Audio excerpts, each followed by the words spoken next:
All right, so here is Tulsi Gabbard. She has a video out called "I'm proud to endorse Donald Trump for president." So I figure what she's going to say. This is after the debate, so I kind of want to hear what her follow-up's going to be.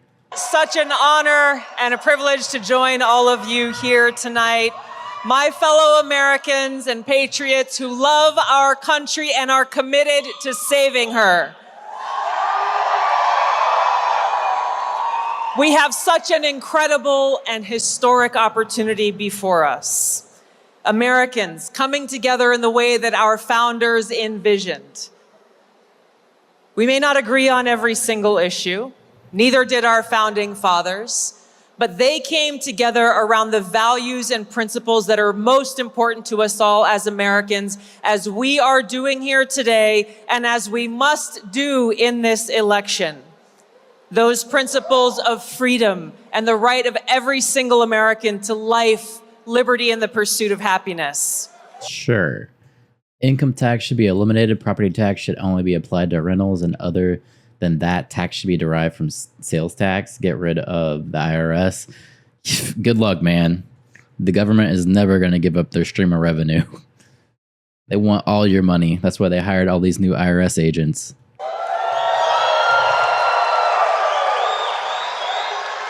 You know, I joined the Democratic Party over 20 years ago.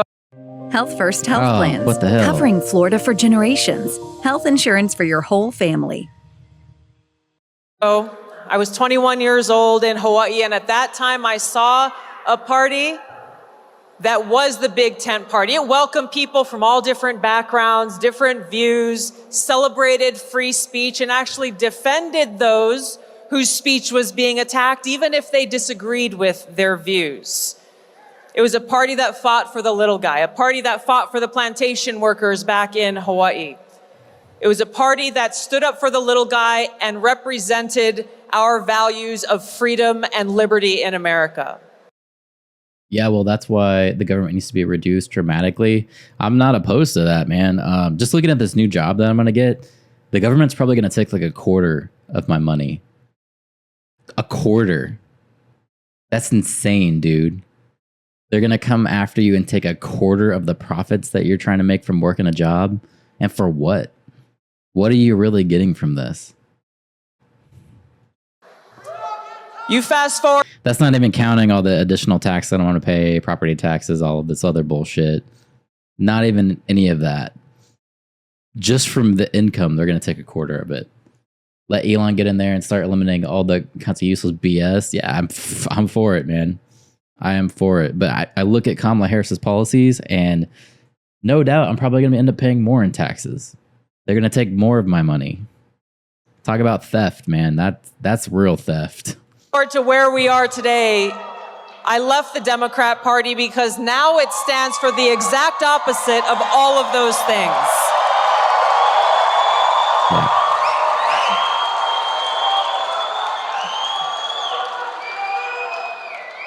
The issue I have with that is that, from what I've seen, the government is not a good manager of wealth. If I really thought that money that they're taking from me was going to useful things, I wouldn't feel as bad. But the position I'm in now, I feel like they're going to take all of our tax money, they're going to squander it away and do nothing really beneficial with it. Where if I could just keep that money, a quarter of it, if I could keep that in my own account and put it in investments so it's growing, doing things that are going to benefit people, I could be giving back to others. You want to talk about actually like having a society that could give back to people, have people manage their own wealth. I'm sure they're going to do positive things with it. But instead, we're going to just piss it away to the government. And they're not going to do anything. They're not going to help. You have politicians running, claiming that they're going to save everyone with tax dollars. And people don't understand that they're just going to tax them more. They're going to give them $1,000 or some kind of assistance, but then they're going to come back with inflation. They're going to pay for it, you know? And I don't know. To me, it really kills me that you have to give this money to the government for them to squander it, where I could keep it and I could help people. You know what I mean? Like, I know I could grow the money and actually help people. I'm proud to endorse Donald Trump in this election because he is our best hope. He is our best hope to bring about historic transformational change, to stop the censorship of free speech in America, to stop the weaponization of our law enforcement and Department of Justice against everyday Americans, including first and foremost Donald Trump. I never would have imagined as an American and as a soldier that we would live in a country in my lifetime where we would feel like we have to self-censor what we say, that we couldn't criticize our own government for fear of them labeling us as a domestic terrorist. But this is the country that we live in. The very next day after I did an interview with Laura Ingraham on Fox News, and I talked about how dangerous Kamala Harris would be as our president and commander-in-chief, I was added to a secret domestic terror watch list called Quiet Skies. Did you see this? They put her on a terror watch list, which is just insane. Anybody trying to say that they're not weaponizing the government after viewing Tulsi Gabbard on a terror watch list is full-blown retarded. Just saying it. Full-blown, you are a retard. The government shouldn't have direct access to any taxes. It should go into a well-run investment first, and then the investments pay for the government costs. Democrats always want more taxes. They're cancer on the body of the country. Yeah, exactly, because I don't feel like this money is actually going to help people. Sure, to some extent, of course, people are going to say, oh, that's how they pay for firehouses and all this other stuff with the local taxes. And in that example, yes, but when you look like at the large amount of money being sent overseas to things that don't really help us at all. I mean, I grew up in a town where we paid stupid taxes. It was a Democrat town. I lived in Illinois. If you look up Illinois' taxes, they're ridiculous. They pay stupid amount of taxes. But yet, the road that I lived on was nothing but potholes. Nothing. Like the street looked like it was hit by a mortar. It was that bad. So I don't believe that the government is the best manager of wealth when people are the best managers of their own wealth.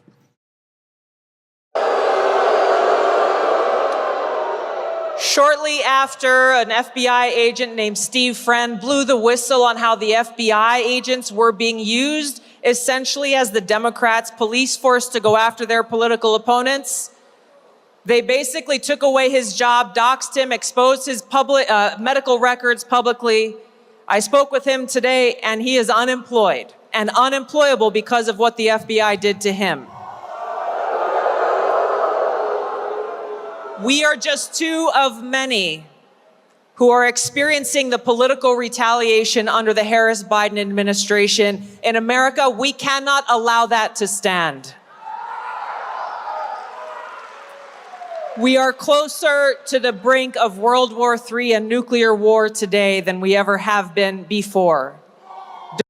I'm stuck in California, bro. I get it. The cost of basic necessities here has skyrocketed since Biden took office. I used to live in California, and I can tell you the policies that they were trying to do there do not work. The location I was living in Hollywood and anywhere around Hollywood is dangerous. It's very dangerous. There's drugs everywhere. There's people in the streets just shooting up.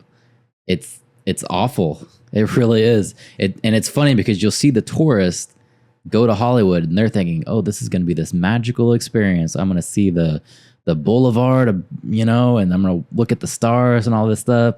And then they get there and they look to their right and there's a homeless dude, shitting in the streets or shooting up meth or whatever they're doing, and passed out, or the rampant cases of mental illness. People there are literally like, they have mental illnesses and then they're using drugs, which makes them just go crazy. So they're running around and they're yelling at people. It's something I've never seen in my life until I moved to Hollywood.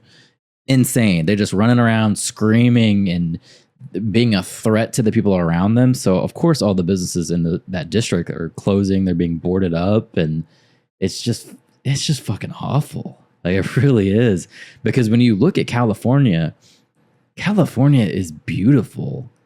You take all the crackheads out and the homeless people and all of that stuff. When you take California for what it's worth, it is beautiful. It gets harder to save, to leave practically by the day. Yeah, to plan your escape route, for sure. The state government invites the loons in to get as many imbeciles on the voter rolls as possible. Some of these people that I'm seeing, though, like, they're not even stable enough to vote, Lets them pass any ridiculous BS bills easily. That makes sense. But you're just going to see a huge exit of people because nobody wants to live like that, That's why I left California, because I don't want to wake up and see a homeless guy peeing on the sidewalk out my window. That's not the view that I want to start my day, right? Trust me, that doesn't stop them from voting. Yeah, I get you. You're right. You're absolutely right there. They'll hear something about how they're going to get money in one way or another, and then they're going to go down there and vote Democrat. Totally with you on that. I get it. But people that are there and actually have money, you think they would be fleeing. And a lot of them, from what I saw a few years ago, are fleeing. But you'd think the businesses would be fleeing. And then actually, when I think about it, the businesses are boarding up, so they are fleeing. So what is going to be left there, The Democrats will go out and ballot harvest from them if they really need to. And okay, say they get what they want. They have all these influx of weird people voting for them, all their policies. Businesses are not going to stay there and be around those people. People who want to have families and don't want to live that weird Hollywood lifestyle, like people that just want to like have the American dream, are not going to stay there. Why would they? Directly because of... Oh, man.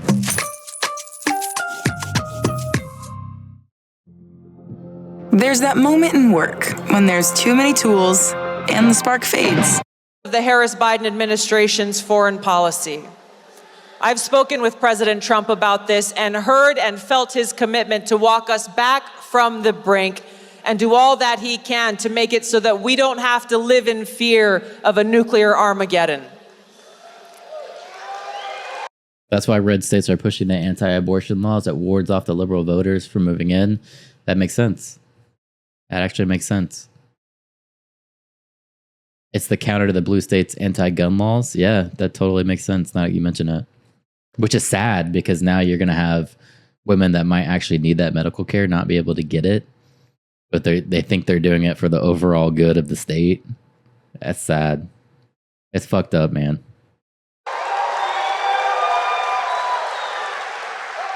Too many Americans are struggling just to afford the basic necessities of life.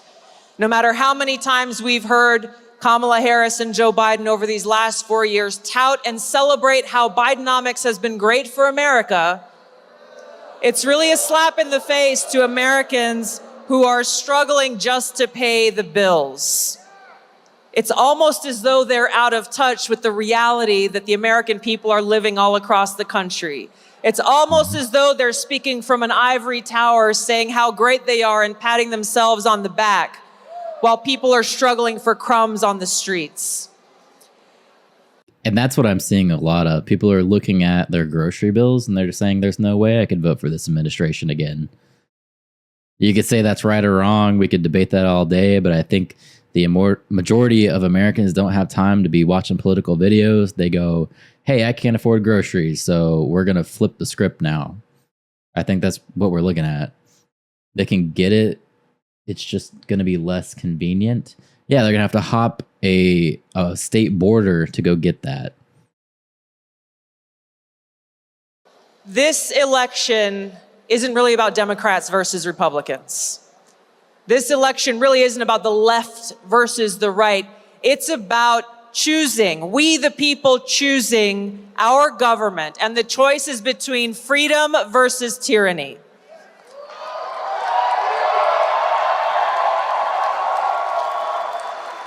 The choice is between our ability to live and thrive in a peaceful and prosperous society, or to live in a constant state of war and economic hardship.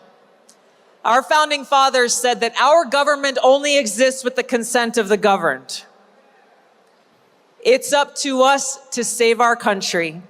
It's up to us to save our world. Our best hope to do that in this election is doing all we can, not only to vote for Donald Trump, but to make sure your friends and family do the same. This is a must-win state in Nevada, and our mission... Oh, yeah. We have a no-fail mission before us, every single one of us as Americans who cherish peace and freedom and who love our country, to save our country, and we do this on November 5th. Thank you all so much for your support and for all that you're doing. Aloha. Thank you. What do you think? I hope that you're right and there's enough people voting on the economy to tilt it away from the Democrats. We are practically living a idiocracy now. I don't know, man. I look at these polls and they're still leading with Kamala. They're still, I mean, especially after the debate. The debate didn't really help Trump at all, but she's still got a huge lead. I'll pull up the polls. I haven't looked at them today. Let's see what they are now. Think of Kamala. You bodied her only a couple of years ago. What do you think of her? The same thing that I thought of her back then is she, and this was what I warned people against in 2019, is she is incapable and unfit to be president and commander in chief. She would be very dangerous in that position, not only because she will be easily manipulated and controlled by those unelected powers that be that we talked about, but also, as we discussed, would immediately feel like she needs to exert and show strength, and that would come at an incredibly high cost to our men and women, my brothers and sisters in uniform, to our country, and quite frankly, to the world. Can't take the MSN polls seriously. ABC, MSNBC are all biased. Yeah, so what I've been doing is I pull up the national polls. Here, I'll bring them up here. So here's the national polls. They take an aggregate of all of the polls to try and bring them together. And most of them are still saying that Harris is in the lead. So as of the 14th, which was yesterday, not that long ago, considering it's like 12 a.m. for me doing this video. So they're still showing that Harris is 48%, while Trump is only 45.4%.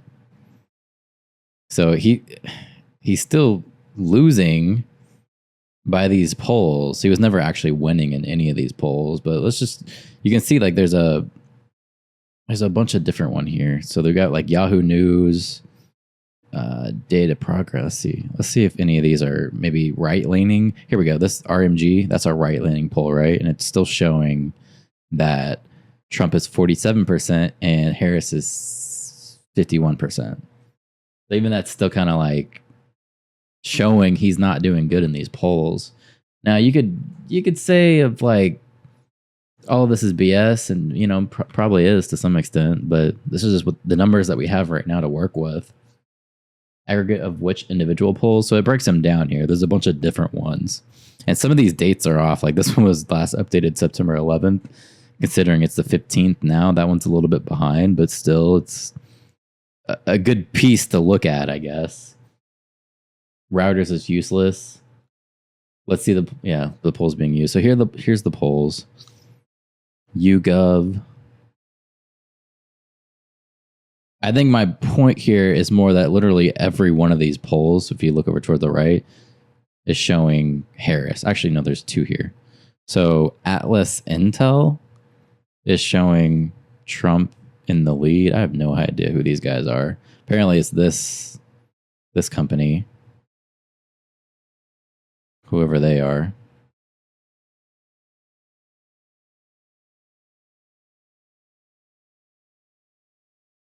But yeah, and then some people go over to Polymarket. I kind of have my questions about this because Polymarket is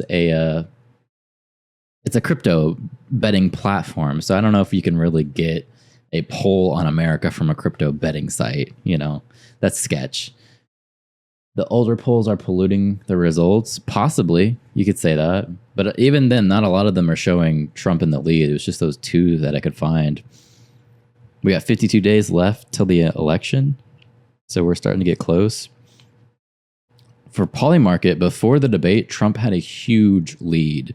People were betting on Trump quite a bit. But then after the debates, it flipped completely. And, Trump has been at 49% and Harris has been at 50%. Just showing this. Again, this is a crypto betting platform.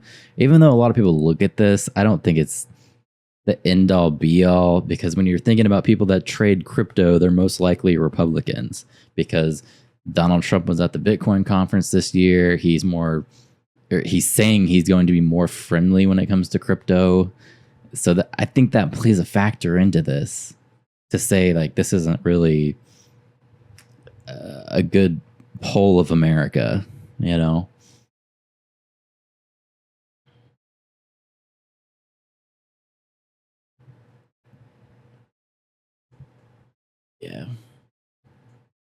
Anywho. Especially given the situation that we're facing today, where, we're on the brink of war with Russia and China, Iran, North Korea, just to name a few. Oh, and also, by the way, we are closer to the brink of nuclear war now than ever before, certainly in our lifetimes. And so in any one of these examples, it takes one spark for any one of these situations to quite literally blow up.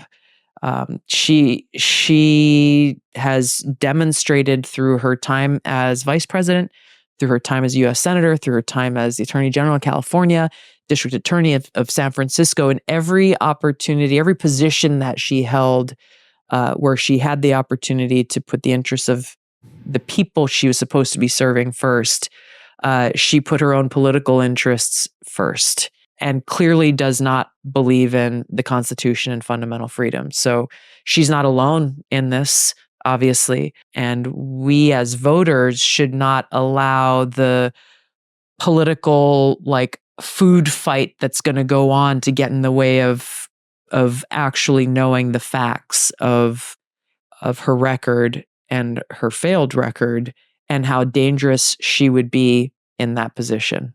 Building your online. I really like Tulsi. I'm a big fan of her. I think she's genuine.